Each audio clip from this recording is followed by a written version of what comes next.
Hello and welcome to an episode of Atomic Vinyl Reviews. My name is Jacob and today we are taking a look at the MonsterArts Godzilla 2019 Burning version. This version of Godzilla of course comes from the 2019 movie Godzilla King of the Monsters, where, spoiler alert, towards the end of that film Godzilla morphs into this over-radiated, super-powered version of himself where he's literally glowing from within with super radiation energy and is able to thus destroy King Ghidorah at the end of that movie. This figure is also a repaint of the original 2019 MonsterArts figure and is basically identical to that figure aside from being redone in a translucent orange plastic and being completely repainted. So we're definitely going to be comparing those figures in this review as well as comparing this thing to the NECA figure among other figures. So first, before we get into any of that, let's talk about the figure itself. Just like the original, this thing is excellently done detail-wise. It is very screen accurate. The detailing on him is very crisp. He is done with that same sort of MonsterArts quality that you'd expect out of a figure at this price range. Personally, I'd say he's of like X plus quality sculpt work. Now, I actually believe this thing was probably made using the CGI data from the actual movie, and then maybe had some extra sculpt work just put in to help with the sharpness and stuff like that. But generally, unlike some of MonsterArts' other figures, especially the ones that are suit figures where there is no CGI data of the original design, those ones were done by Master Sculptor Yuji Sakai. This one, I believe, did use that CGI data because it is just so accurate to the movie. And just to help push that forward, let's bring in the original figure so you guys can get a good look at these two and just the accuracy and the detail and the sharpness. Now, you can definitely see this one is strikingly more bright looking and the paint job is really striking, but you can definitely see all the detail work on both of these figures. What I like about this new figure is that because he is painted like this, you can see a lot more of the scales and all that stuff with the dry brushing of the blacks and the reds on him.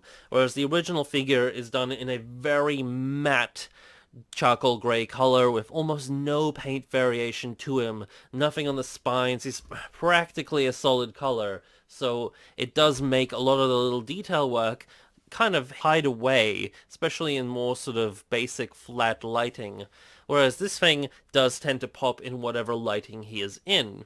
So let's actually bring him a bit closer in the camera and we can look at all his fine detail work. Here we get a nice look at this Godzilla's face, which I think they did excellently. I actually really like the look of his face. He's got that really nice snarl to him, nice articulation on the jaw, which opens up like that. It actually is kind of stiff to close now that I look at it. I've almost always had it open like that, so I've never really noticed, but it is a little stiff, so it's hard to get him quite to close his mouth more than that, but it does still look nice as is. Open him up, you got that nice tongue. You can see all that detailing, all the little flaps of skin, and you can see the scale work really does pop with this paint job. So he is done, we'll talk about this later, but again, he is done in a translucent sort of plastic, so you can mess with that a little bit with lighting later on. As is, you can see there's that nice sort of effect where we've got the lighter orangey yellow color underneath and then it's dry brushed with like a red and black. That really brings out all the scale work on this thing. So he's got very sharp detailing. It's very textural, so you do feel it when you're holding this figure in hand. Got all this beautifully individually segmented tail, which I don't think is the best tail that MonsterArts has put out. It is kind of limited to its articulation. There are segments of it that don't really want to bend all that well, so it doesn't have this smooth curve to it when you do bend it. It kind of goes in this weird sort of segmented angle, which is a little bit of a shame. This is one of MonsterArts' sort of lesser tails, even though this is one of their newer figures. But you can get some good bends out of it. You can see it's got this nice rough texture under the soles of his feet here. This sort of more traditional sort of spiky scaling here, more sort of King Ghidorah-esque scales actually on this part of his leg here, and then it goes into this more sort of rectangular scales on his upper legs and weird crazy looking scales up on his body. He's got kind of this weird mishmash going of textures across him. and this more sort of like tortoise shell detailing under his belly here. And all across his body you can see he's basically done the same sort of paint job for brighter yellowy orange color underneath and dry brushed with either blacks and reds. They did a great job with the dorsal plates on this figure. They're nice and sharp and crisp and have a lot of line work and grooves in them which really make them look really visceral and cool. Now you can see there they actually painted in some bright yellow onto this plastic. So the plastic is orangey, but they actually put in bright yellow paint there, which I think looks good in this sort of lighting, but when you actually play with it with lighting this guy up, taking advantage of the clear plastic, actually kind of backfires, because then what happens is that these little grooves, they turn into a darker color. So I'll actually try and showcase that to you guys with a light here. So there you go, you can see he does light up with a torch behind him. It looks really cool, and this is probably the best way of actually showcasing this figure. I think taking advantage of the clear plastic is what really makes this guy pop, because I think in general flat lighting he can look a little bit odd and underwhelming, but all the best photos I've seen of this thing are where people really experiment with lighting him up.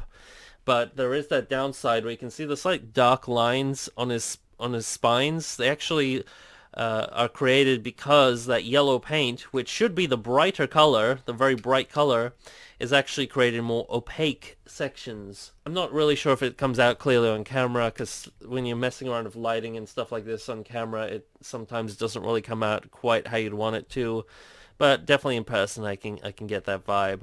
And looking at his face, you see he's got little yellow pupils, and they are done really well. That's painted nice and clearly, and is super cool looking and also accurate to the film where he was all burning up. Got this nice smooth articulation in all these segments in his body here. Do bear in mind you have all these little floating pieces which sometimes can get a little hidden and make him look a little bit weird, but if you kind of pull them up while you're articulating him, that are kind of a non-issue. You just kind of got to learn how to articulate these figures.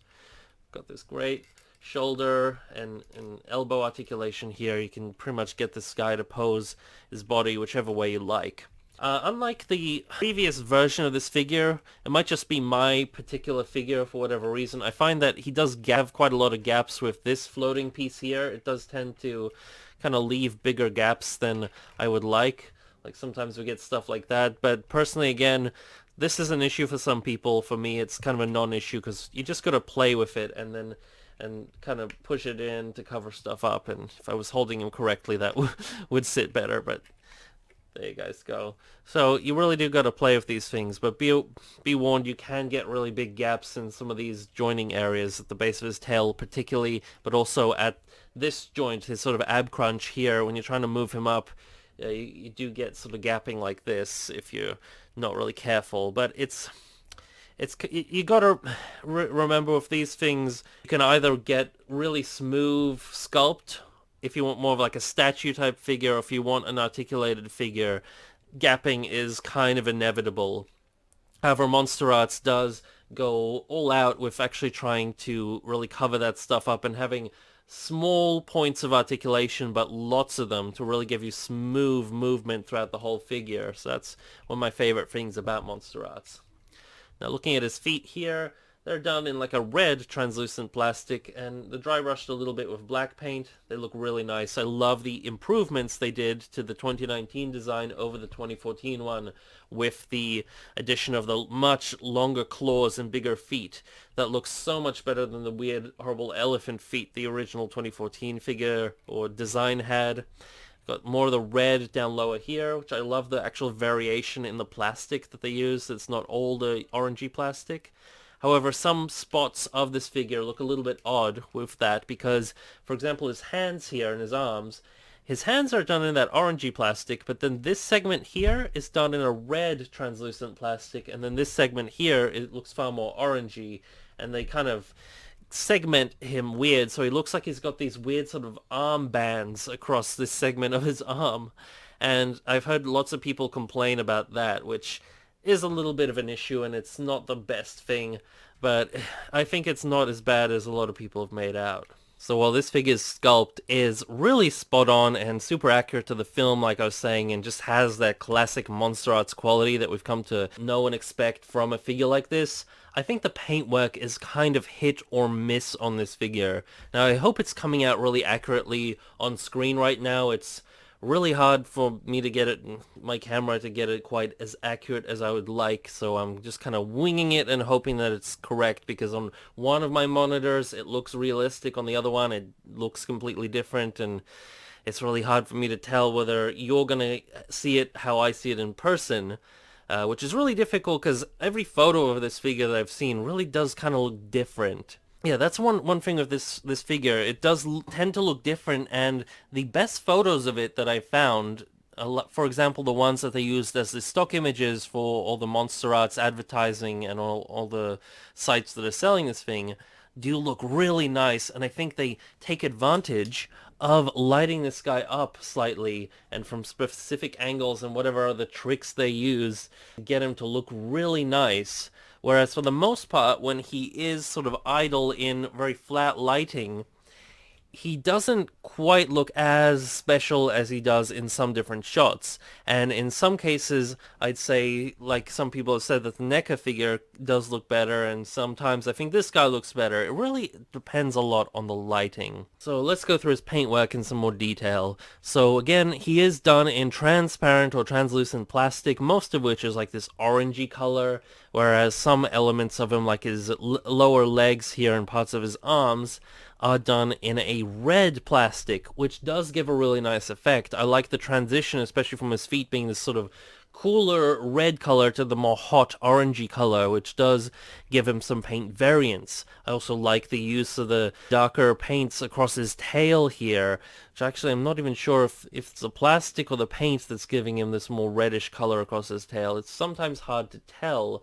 And I do like the use of the darker dry brushing, which gives him that sort of really crusty, sort of magma look that you'd expect from this sort of a Godzilla. And I think his head and his face look really nice. He has really nicely painted in eyes, and all the detailing really pops in his face.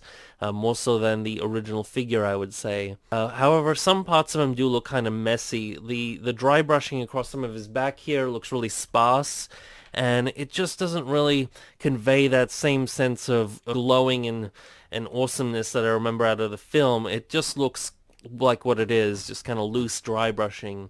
And the use of that yellow paint that is really nice and bright and kind of looks really nice when you got this figure lit up like this, does have that effect of being a lot darker when you do light this guy up from within, because of course the yellow paint is meant to imitate light, whereas when you actually shine light through it, it gets darker because it is an opaque paint. He is kind of a mixed bag when it comes to that stuff, and of course we have like the rings of red across his elbows here, which a lot of people complain about.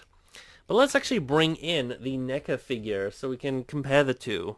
My NECA figure is actually a bootleg NECA figure, so the paintwork isn't quite as on par with the original version. So you're just going to have to bear with me here because I don't have the original Burning Godzilla NECA figure. This is just one I got off AliExpress. Still a very well done figure. And you can see it is convincing. It does look like the Godzilla from the film. Now the figure in general looks really kind of cheap and gummy looking compared to the MonsterArts. Sculpt-wise, there's no comparison. But I do like the use of the darker paint just being a lot more prominent across his body and painted really confidently and covering those scales fully, so you get more of that brightness coming through in specific zones. Whereas I think this is, again, a little bit more hit and miss on the MonsterArts figure. Personally, I still prefer the overall look of the MonsterArts figure. I think he does look hotter and more intense looking, and of course the sculpt does make up a lot of that effect of him just looking better in general and a lot less cheap. But yeah, they could have done a little bit better with that. For example, let's bring in the Meltdown version, or the San Diego Comic-Con version from a couple of years back, with their original Godzilla figure that they redid in a transparent or translucent plastic. This figure I really love. He's like a full-on Meltdown version, and he's not meant to look screen accurate or anything to any actual particular movie Godzilla, although people have kind of used him in place of like a fully melting down Godzilla 1995 at the end of that film where he is about to die, although he's not quite as accurate to that as he could be. based on the fact that he's like the 1994 or 3 Godzilla originally in sculpt. But still, the actual use of clear plastic on him is really cool because he doesn't really have any opaque sections apart from some of the yellow shading that he's got on his claws and his opaque orangey eyes. When you actually play around with lighting him, you don't really have any of the issues that you do with lighting up this guy. He's a lot more translucent, and it just looks cool as like a decorative piece. Although if they did that with this guy here, he wouldn't have been as screen accurate either. So I don't know. It's a little bit tricky with the paintwork on this thing. It's a little bit of a contentious kind of thing, and it comes down to personal preference.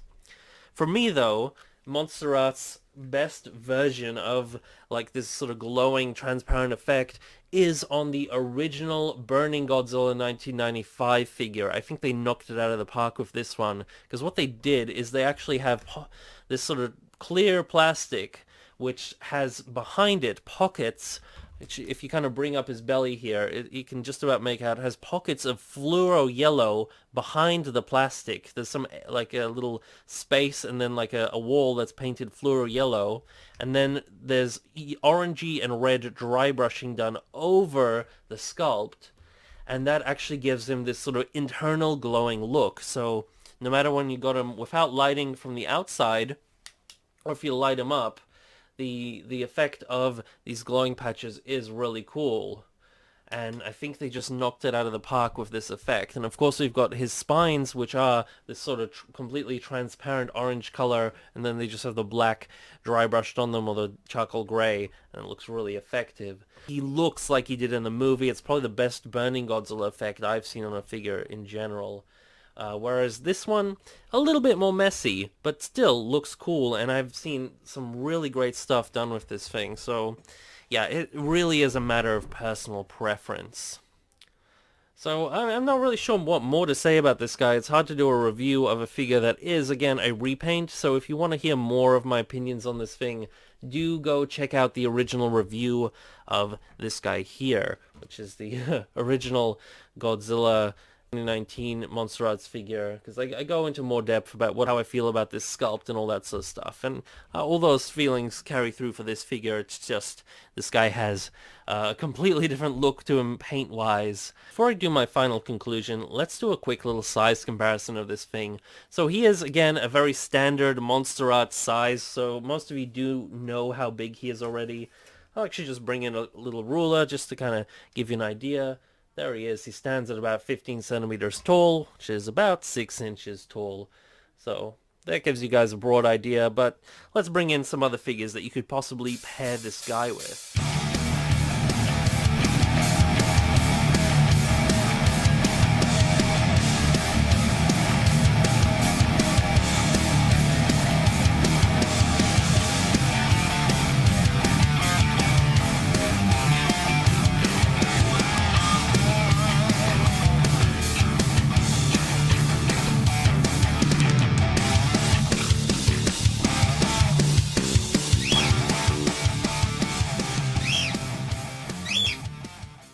In conclusion, this is a really difficult figure for me to assess because on the one hand, objectively, it's done very well.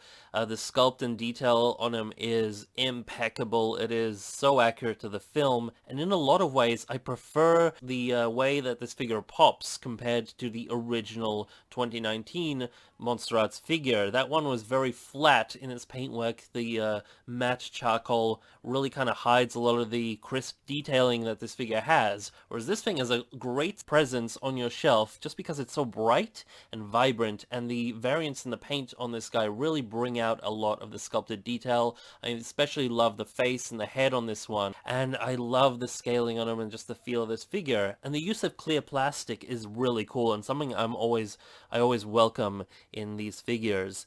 However, I understand why people have an issue with this figure and may prefer the NECA figure.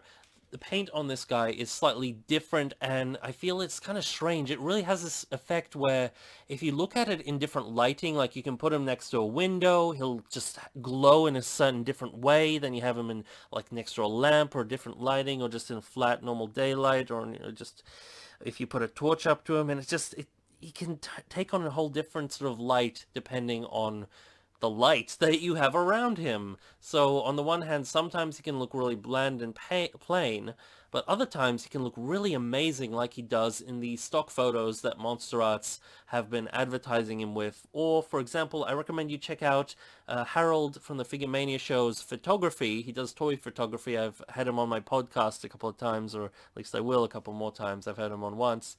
And he does some amazing toy photography, and he really made this thing shine, so I recommend checking out his stuff, because you can genuinely get those effects with this figure in person, in hand, quite easily, but it's really hard for me to kind of show it in this video, because camera and stuff doesn't quite convey him as he is in life. Look at those photos, and look at all the photos you can of this thing, just to get an idea of whether you like him or not, and I think that's the best way to go.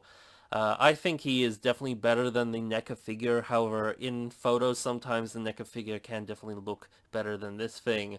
But again, sculpt-wise, this thing wins, and just in engineering, it is done really well. So that is my review of this thing. Whether you like it or not, or whether it's worth picking up, is totally in your hands. I don't really know one way or the other, but I'm happy to have him in my collection, and hopefully you will too. That is it for this video, guys. I hope I can see you in one of my future reviews, but until then, may all your vinyl be irradiated vinyl. Over and out. Bye.